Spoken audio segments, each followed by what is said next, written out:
السلام علیکم ورحمۃ اللہ وبرکاتہ نحمده ونصلی علی رسولہ الکریم اما بعد۔ تمام تعریفیں اس پاک پروردگار کے لیے ہیں جس نے مٹھی بھر انسان کو مٹی سے پیدا کیا۔ الحمدللہ آج ہم شعبان کے مہینے میں داخل ہیں۔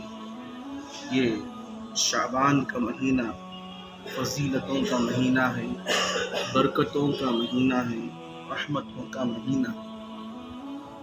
محبوب سبحانی شیخ عبدالقادر جیلانی رحمۃ اللہ علیہ کا یہ قول مجھے یاد آ رہا ہے۔ حضرت کہا کرتے تھے کہ رجب کا مہینہ ہواؤں کا مہینہ ہے، شعبان کا مہینہ بادل کا مہینہ ہے، بادلوں کا مہینہ ہے، اور رمضان المبارک برسات کا مہینہ ہے۔ اور یہ بھی کہا جاتا ہے کہ رجب کا مہینہ کھیتی میں بیج ڈالنے کا ہے، اور شعبان کا مہینے میں پانی ڈالنے کا ہے، اور رمضان المبارک کا مہینے میں بیج نکالنے کا، فصل کاٹنے کا مہینہ ہے۔ یہ بہت ہی محترم بابرکت مہینے ہیں۔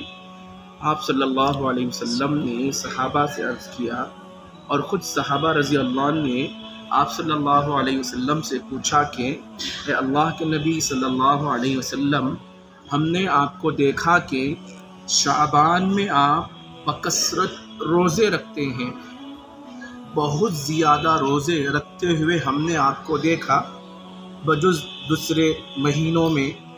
دوسرا مہینہ لے لیجئے، شوال آ گیا، محرم آ گیا، ذی قعدہ، ذی الحجہ، ربیع الاول، ان تمام مہینوں میں آپ صلی اللہ علیہ وسلم کم روزہ رکھا کرتے تھے بنسبت شعبان کے مہینے میں۔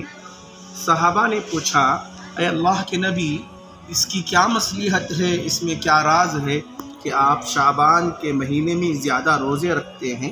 کچھ حدیث شریف ہے۔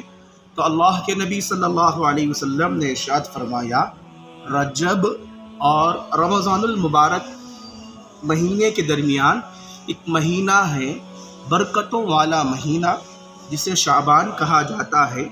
شعبان ایک ایسا مہینہ ہے، دراصل اس میں آنے والا جو ماہ مقدس ہے رمضان المبارک کا، اس میں روزے رکھنے کی پریکٹس ہو جائے گی، نوافل کی پریکٹس ہو جائے گی، قرآن شریف کی پریکٹس ہو جائے گی۔ اگر ہم شعبان میں اگر اس کی پریکٹس کر لیں گے، آنے والا جو آپ صلی اللہ علیہ وسلم کی حدیث ہے، شعبان شہری و رمضان اللہ شہر، شعبان میرا مہینہ ہے اور رمضان اللہ کا مہینہ ہے۔ جب اللہ کے مہینے میں داخل ہو جائیں، یہ ایک لمحہ بھی ہمارا ضائع نہ ہو، ایک سیکنڈ بھی ضائع نہ ہو۔ اس وجہ سے آپ صلی اللہ علیہ وسلم رمضان المبارک کا مہینہ آنے سے پہلے ہی شعبان میں روزہ رکھا کرتے تھے۔ آپ صلی اللہ علیہ وسلم کی ہمیں یہ تعلیمات ہے کہ ہم شعبان سے ہی اپنے آپ کو رمضان المبارک کی تیاری کے لیے مقدم پیش کریں، روزہ رکھیں، نفلی روزہ رکھیں، نماز میں کثرت ہو جائے، تلاوت میں کثرت ہو جائے۔ اور آنے والی جو 15ویں شب برات ہے، جسے لیلۃ من نصف شعبان کہا جاتا ہے، یہ احادیث کا خلاصہ ہے کہ آپ صلی اللہ علیہ وسلم امی جان حضرت عائشہ صدیقہ رضی اللہ عنہا کے گھر میں آرام فرما رہے تھے کہ اچانک نیند کھل جاتی ہے۔ آپ اٹھ کر جنت البقیع کی طرف جاتے ہیں، وہاں جا کر آپ صلی اللہ علیہ وسلم مرحومین کے لیے دعا کرتے ہیں۔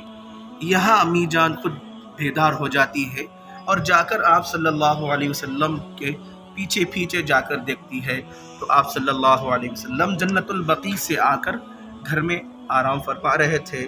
تو بات پوچھی تو آپ صلی اللہ علیہ وسلم نے ارشاد فرمایا، اے عائشہ، یہ 15ویں شعبان ہے آج کی رات، اس رات میں اللہ تبارک و تعالی تمام ایمان والے، تمام بندے جو دنیا میں سانس لے رہے ہیں، اگلے سال کب تک رہیں گے، کب تک ان کی حیاتی ہے، کب تک وہ باحیات رہیں گے، وہ تمام کا تمام بئی و ڈاٹا اللہ تبارک و تعالیٰ اس رات میں لکھ کر فرشتوں کے حوالے کر دیتے ہیں۔ میں گیا تھا تاکہ مرحومین کی مغفرت کراؤں، اس لیے حضرات آپ سے گزارش ہے کہ آنے والی شب برات کو ہر آدمی اپنے آپ عبادت میں مصروف لگائے رکھے، تلاوت میں لگائے رکھے، نوافل پڑھیں، صلاۃ التسبیح پڑھیں۔ اگر ان تمام چیزوں سے پڑھ کر فارغ ہو گئے، تلاوت کلام اللہ فرمائیں، کیونکہ 15ویں شعبان میں ہمارے نامہ اعمال کا اس شعبان سے لے کر اگلے شعبان تک کی جتنی بھی ہماری زندگی کی کارگزاری ہے ایک سال کی، وہ ساری کارگزاری اللہ تبارک و تعالیٰ اس رات فرشتوں کے حوالے کر دیتے ہیں۔ اللہ تبارک و تعالیٰ مجھے اور آپ کو اس کی حقیقت سمجھنے والا بنائے، آمین۔ وآخر دعوانا الحمد للہ رب العالمین۔ السلام علیکم ورحمۃ اللہ وبرکاتہ۔